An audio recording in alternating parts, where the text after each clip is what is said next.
राजकुमारी लक्ष्मणा मद्र नरेश की एकमात्र पुत्री और इतनी सुंदर इतनी सुलक्षणा थी कि इंद्र अग्नि प्रभूति लोकपालों तक ने महाराज से उसके लिए याचना की थी, किंतु महाराज ने सबको मना कर दिया था कि वह अपनी इकलौती पुत्री के मन के विपरीत उसका विवाह किसी से नहीं करना चाहते थे। अपनी पुत्री के विवाह के लिए महाराज ने स्वयंवर का आयोजन किया था और द्रौपदी स्वयंवर से कहीं कठिन थी लक्ष्मणा स्वयंवर की प्रतियोगिता। आइए विस्तार से जानते हैं इस रोचक वृत्तांत को। अध्यात्म गुरु यूट्यूब चैनल सनातन धर्म से संबंधित रोचक और ज्ञानवर्धक वृत्तांत सीधे हमारे ग्रंथों से आप तक लाता है। आप सबका अध्यात्म गुरु यूट्यूब चैनल में एक बार स्वागत है। हमें प्रोत्साहित करने के लिए इस चैनल को सब्सक्राइब करें और बेल आइकन जरूर दबाइए और कृपया एक लाइक जरूर दीजिए। हमारा इंस्टाग्राम अकाउंट अध्यात्म गुरु है, चाहे तो फॉलो कर सकते हैं। दोस्तों, अब चलते हैं वीडियो की ओर।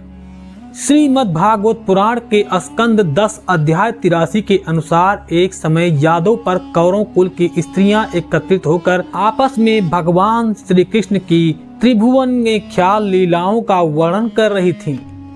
तब वहां द्रौपदी ने कहा, हे रुक्मणी, हे भद्रे, हे जामवंती, हे सत्यभामे, हे कालिंदी सैव्य, हे लक्ष्मणा, रोहिणी और अन्यान श्री कृष्ण की पत्नियों, तुम लोग हमें यह बताओ कि स्वयं भगवान श्री कृष्ण ने अपनी माया से लोगों का अनुकरण करते हुए तुम लोगों का किस प्रकार पाणी ग्रहण किया था। तब सभी रानियों ने द्रौपदी को एक एक करके श्री कृष्ण के साथ हुए उनके विवाह कैसे संपन्न हुए इसका वर्णन देने लगी।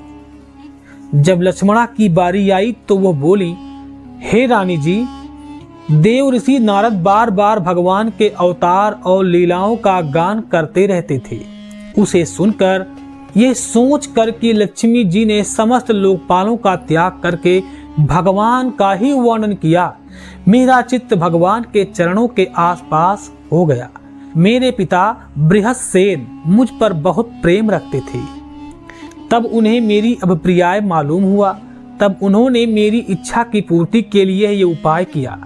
महारानी जी, जिस प्रकार पांडव वीर अर्जुन की प्राप्ति के लिए आपके पिता ने स्वयंवर में मत्स्य भेद का आयोजन किया था, उसी प्रकार मेरे पिता ने भी किया था। आपके स्वयंवर की अपेक्षा हमारे यहाँ ये विशेषता थी कि मत्स्य बाहर से ढका हुआ था, केवल जल में ही उसकी परछाई दिखाई देती थी। जब ये समाचार राजाओं को मिला तब सब ओर से समस्त अस्त्र शस्त्रों के ज्ञाता हजारों राजा अपने अपने गुरुओं के साथ पिताजी के राजधानी में आने लगे। मेरे पिताजी ने आए हुए सभी राजाओं का बल पौरुष और अवस्था के अनुसार उनका स्वागत सत्कार किया। उन लोगों ने मुझे प्राप्त करने की इच्छा से स्वयंवर सभा में रखे हुए धनुष और बाण उठाए। उनमें से कितने ही राजा तो धनुष पर प्रत्यंचा भी नहीं चढ़ा सके।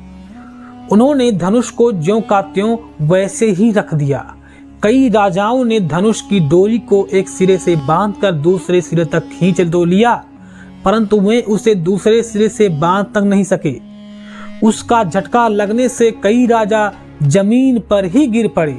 रानी जी, बड़े बड़े प्रसिद्ध वीर जैसे जरासंध, अबंष्ट नरेश, शिशुपाल, भीमसेन, दुर्योधन और कर्ण, इन लोगों ने धनुष पर डोरी तो चढ़ा लिया, परंतु उन्हें मछली की स्थिति का पता न चल पाया।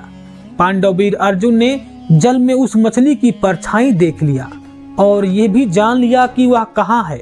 बड़ी सावधानी से उन्होंने बाण भी छोड़ा, परंतु उनसे लक्ष्य भेद न हो सका। उनके बाण ने केवल उसका स्पर्श मात्र ही किया। रानी जी, इस प्रकार बड़े बड़े अभिमानियों का मान मर्दन हो गया।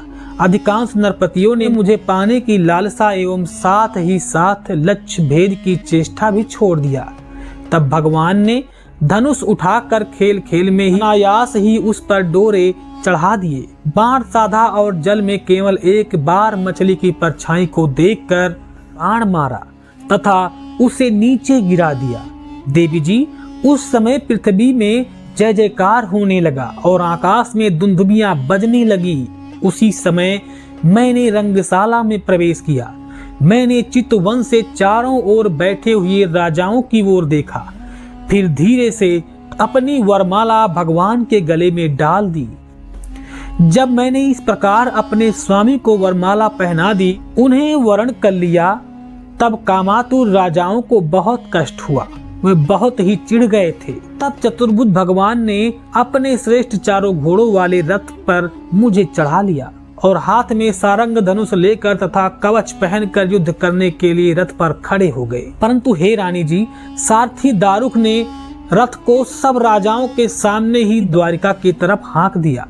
उनमें से कुछ राजाओं ने धनुष लेकर युद्ध के लिए सज धज कर धनुष लेकर उस उद्देश्य से रास्ते में पीछा किया कि हम भगवान को रोक लें, परंतु उनमें से एक भी सफल नहीं हो पाया।